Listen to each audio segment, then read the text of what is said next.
तो जी हम डीसी साहब की तो बात देखना है। हम 13 घंटे उड़े बॉर्डर पर बैठे रहे, हमारा पत्थर भी मारे, लठ भी मारे, मारती गाड़ भी बक्की, पानी भी बरसाया, कील भी गाड़ दी हमारे रास्ते में। आड़त के मना कहते जी, आड़त सुधे अफसर हम बोला लो डीसी साहब नाम के मना कहते। बहुत प्यार प्रेम दबत लाना रहा जी, हमारी आकोड़ का रिक्वेस्ट है डीसी साहब ने बोला उनकी अपना क्या पत्नी के समाज। 6 अप्रैल वो दिन जिस दिन इस प्रदेश के किसान और मजदूर को उसके कुर्ते पर उसके हाथ के ऊपर रफी जमी पाया करे, और आज उस दिन हम इस जिला के मुख्यालय के बाहर बैठे हैं। हम किसी के प्रोग्राम फंक्शन में नहीं आ रहे, हमने बहुत घने काम है, सारे का आज के दिन पैर लामड़ी का काम चल रहा है और सारे खुंडे बैठे हैं। और ये एकमात्र पूरे रोहतक की बात ना होकर पूरे हरियाणा प्रदेश की बात है कि पूरे हरियाणा का किसान आज के दिन संशय की स्थिति में बैठा है और चिंतित हो रहा है। आज हम हरियाणा सरकार को जिला उपायुक्त के माध्यम से बताने के लिए आए हैं कि हमारी व्यथा क्या है। सरकार एक नियम बनाती है, जब हमारी फसल खरीदी जाती है उससे 10-20 दिन पहले एक नियम बना के दे देती है, और नियम है सुबह 6 बजे से और शाम 8 बजे तक रहेगा। ये सरकार जब आई तो बात की जा रही थी कि किसान की आमदनी दुगनी कर दी जाएगी, और बड़े शर्म की बात है इस प्रकार के नियम बनाए जा रहे हैं कि हमारे को जबरदस्ती से व्यापारियों के हाथों में छोड़ा जा रहा है, अपने हालातों पे छोड़ा जा रहा है, और ऐसे हालात खड़े करने लग रहे हैं कि हमारे दाने सरकार तो लेन दो नाट जाएगी कि हमारे कागज पूरे कोने, और फिर कोई व्यापारी आओगा और हमारी डेयरी में हाथ मारेगा और दाने आले सीले बताओगा और बहाना दामे लेके जाओगा। यह बात होगी? नहीं आ रहे हो? हमारे साथ ऐसा होया भी है, जब पासली फसल हमारी कटी धान की और जो पीआर धान हमारे किसान साथी लगा रहे थे, किसान भाई लगा रहे थे, एमएसपी से 1,000 कम हमारे पीआर धान को खरीदा गया। किसकी चाल थी? सरकार के आदमियों की चाल थी, सरकार के नियुक्त किए गए अफसरों की चाल थी। सरकार आज हमारा अपमान कर रही है, किसानों का अपमान कर रही है। सरकार कह रही है कि भाई हम घोटाला रोकने के लिए इस प्रकार के नियम लेकर आ रहे हैं। जब धान घोटाला होया, सरकार ने तो सिर्फ एक एफआईआर दर्ज करी करनाल के अंदर। हमारी हाउस की मीटिंग थी जिला परिषद की, उसमें पूरे रोहतक की बात रखी गई थी। सेम बात यहाँ हो रही थी कि हमारे को हमारे धान का उचित मूल्य नहीं मिल रहा था। 2-4 आड़ती ऐसे बैठा रखे थे जिनकी साथ में सरकार के अधिकारियों की साठगांठ थी और हमारे धान को आधे रेट पे लेने लग रहे थे। सरकार जो घोटाले की बात कर रही है, सिर्फ और सिर्फ हमारे को गुमराह करने की बात कर रही है, हमारे को परेशान करने की बात करने लग रही है। पूरे हरियाणा के अंदर चले जाओ, किसान कभी इस प्रकार का घोटाला नहीं कर सकता। सोचने वाली बात है, वे जो हमारी चाची ताई जो घर बैठी हैं, वे बेचारी किसी का मांग के किसी का किराया भाड़ा के ऊपर ट्रैक्टर ट्रेली ले काम वे मशीन के दौरे खड़ी हैं, और वे मंडी के में फसल न बेचने क्यों कराऊंगी। हरियाणा सरकार कान खोल कर सुन ले, किसानों के साथ जो यह बदर मजाक किया जा रहा है ये ऐसे नहीं है, और इसको किसी भी सूरत में बर्दाश्त नहीं किया जाएगा। हर मोर्चे के ऊपर डटकर सरकार का विरोध करेंगे, गलत नीतियों का विरोध करेंगे। सरकार अगर किसी भी प्रकार से हमारे संघर्ष की परीक्षा लेना चाह रही है तो उसके लिए कभी छाती बटन खोल के तैयार। हाँ भाई, हाथ ठा के बताओ एक बार सारे तैयार शोक नहीं सो। आज शांतिपूर्वक तरीके से बताने आए हैं सरकार के नुमाइंदों को जो यहाँ पर बैठे हैं, बहुत ही शांति से बता के जाएंगे। हरियाणा सरकार से निवेदन है कि हमारी बात को बहुत जल्दी सुने, हमारी समस्याओं को दूर करें, और ना तो भाई अगली फिर महाराणे जाना यही अपना आप कर लेंगे। शब्दों को बदल के एक किस्म से किसान को ही चोर बताने लग रही है। बड़े शर्म की और दुर्भाग्य की बात है कि हरियाणा प्रदेश का सीएम कल हमारे रोहतक जिले के महम के अंदर था, और ये कहता है कि दूसरे स्टेट का गेहूं यहाँ के बेचेंगे, और इस कारण हम इस प्रकार की नियम लगाने लग रहे हैं। कितनी हंसी की बात है।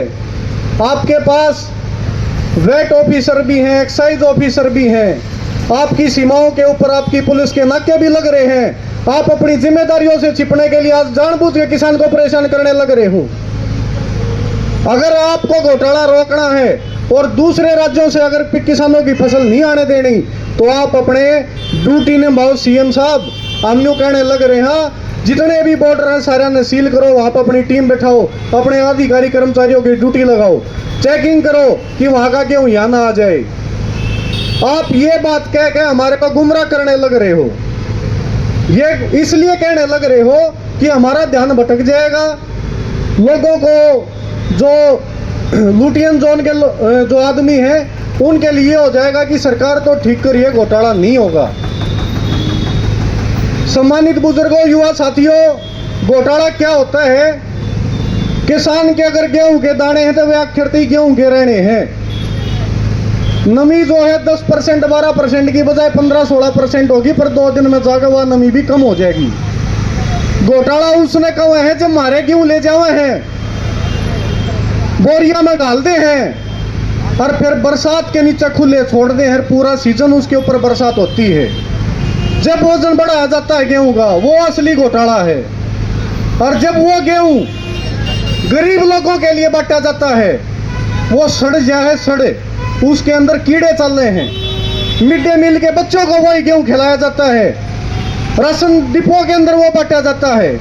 असली घोटाला वो है। सीएम साहब, उस घोटाले को बंद करने का काम करो। हरियाणा सरकार लोगों को गुमराह करने की कोशिश कर रही है। और आज के दिन जो ये सारा सीन हो रहा है, इस बात को जानना पड़ेगा कि ऐसा हमारे साथ हुआ क्यों। अब हम अपने जिले से और स्टेट से बाहर जाएंगे तो हमारे ऊपर, हमारे देश का जो राजा है ना, वो राजा बहुत डरपोक है, कायर है। उसका कारण क्या है? वो अमेरिका आंख दिखाता है, टैरिफ लगाने की धमकी देता है, और वो वहां चला जाता है और उनकी सारी यहां पर आता है, और वो एक ट्रेड डील करके आता है। ट्रेड डील, बुजुर्गों, ट्रेड डील का मतलब है व्यापारिक समझौता। और समझौता पहला यो होया करता, तुमने करया भी है, साग बेचनी आ गया, उसके बदले में दाने गाल दिए, उस दौरे तो साग ले लिया, उसकी कीमत एक जैसी होया करती। इसने वहां जाके गोडे टेक दिए, और गोडे टेक के न्यू कह दीजिए जो के मैं करो वो तुम मैं करो, और उनने न्यू कह दी कि नाच भी मारा है थारे देश में जागा। आपके 2 राज्य हैं, हरियाणा और पंजाब, जहां गेहूं का सर्वाधिक उत्पादन होता है। आपका अनाज सरप्लस होता है, पूरे देश का पेट भरने के लिए सफिशिएंट है। और आपके ऊपर ये नियम कानून इसलिए थोपे जा रहे हैं कि आप आड़े कागजा मुड़ जाओगे, आपके दाने घरा पड़े रहेंगे, कितने गाड़ में गिरोगे, कितने पैर होया करके उड़े गिरोगे, और वहां से वो गेहूं वहां होगा और सरकार अपनी खपत की जगह पे उसको बरता देगी। इजराइल के अंदर युद्ध हो गया, ईरान और इजराइल का युद्ध हो गया। एक दिन पहले हमारे देश के प्रधानमंत्री जाते हैं, और उससे 6 महीने पहले जाओ, हरियाणा के अंदर कौशल निगम से हरियाणा के युवाओं को नौकरी का लालच देकर इजराइल भेजा जाता है। समझने की बात है, गौर करने की बात है, कितनी बड़ी हमारे सामने पर्दा डाला गया बातों को छिपाने के लिए। वहां युवाओं को भेजा जाता है नौकरी के नाम पर। उसके बाद में एक दिन पहले प्रधानमंत्री मोदी वहां जाते हैं और अचानक से उनके वापिस आते युद्ध छिड़ जाता है। हमारे जो युवा वहां हैं, क्या उनकी जान कीमती नहीं है? बड़ा सवाल है सरकार से। वो भी किसान मजदूरों के बच्चे वहां गए हैं और आपने झूठ बोलकर उनको वहां पर भेजा है। और आज अपनी जिम्मेदारियों से बचते हुए आप इस प्रकार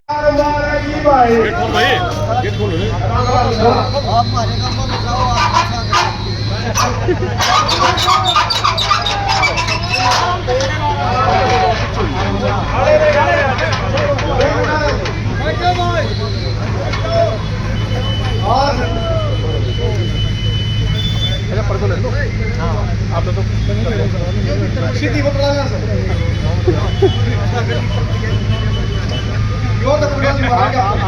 जानता कि मैं आपको नहीं जानता। डीसी साहब हमारा ज्ञापन बोलो। हमारी को मांग है सारी इसमें लिख रखी है और जो ना लिख रखी ना जी वो अपने बोल के बता दिया।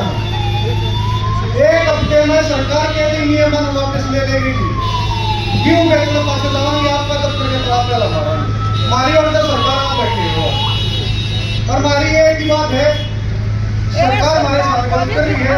आप यहाँ पे IAS अधिकारी हो सरकार के कान नाक आप सब जवाब और आपके माध्यम के बात कहना चाह रहे हैं जल्द से जल्द नियमन हुआ इसलिए भी हमारी फसल खरीद के अंदर ही डाल के रोके ना डाले और जिन्ना हम आज शांतिपूर्वक तरीके से जिस प्रकार का दाड़ा यह अपनी बेचना योग्य पैदा के दाड़े दे दफ्तर के दाड़ा sir sir sir sir sir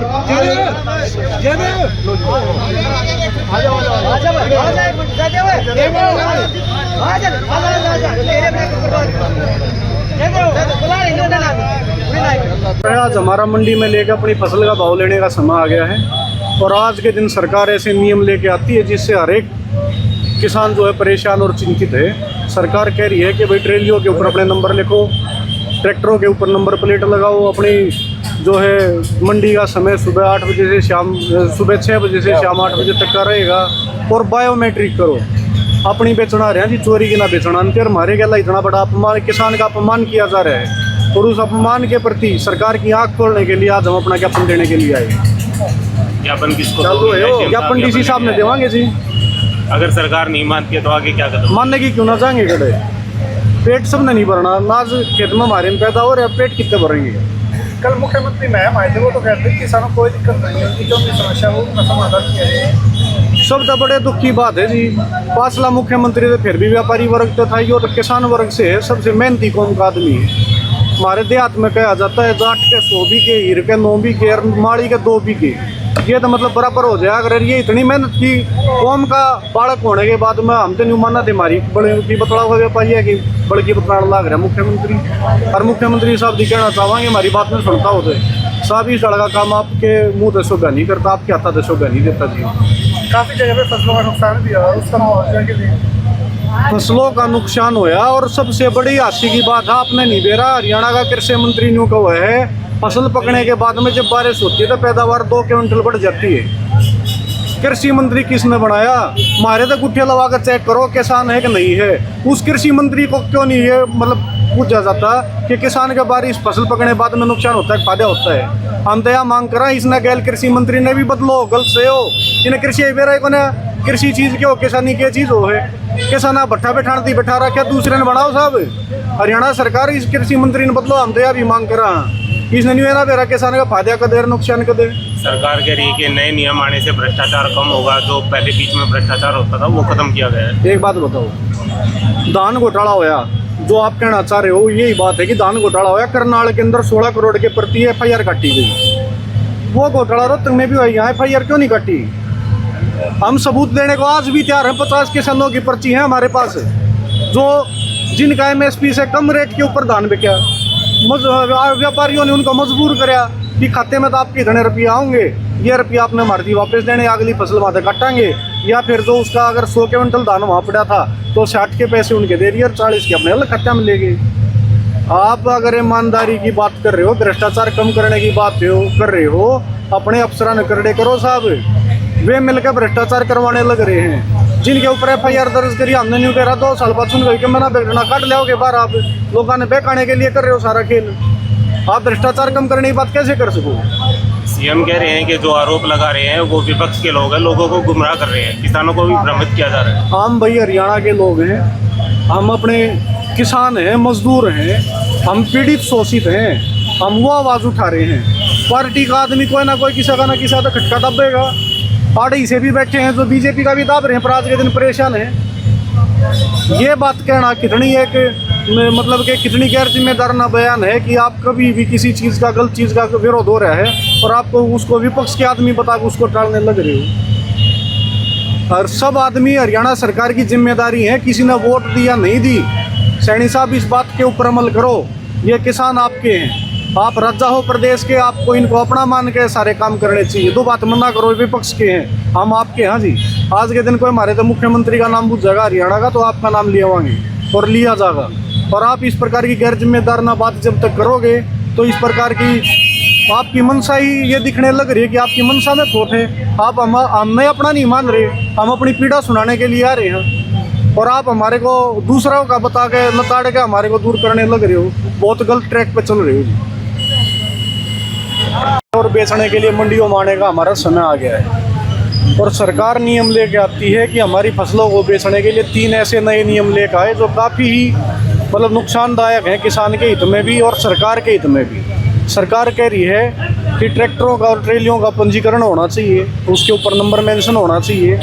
दूसरी बात कह रही है कि बायोमेट्रिक होनी चाहिए और तीसरी बात कह रही है कि मंडी का समय सुबह 6 बजे से और शाम 8 बजे तक का होना चाहिए। हम इन तीनों बातों का विरोध करते हैं और हम पूरे प्रदेश का प्रत्येक किसान इस चीज़ का विरोध करने लग रहे हैं।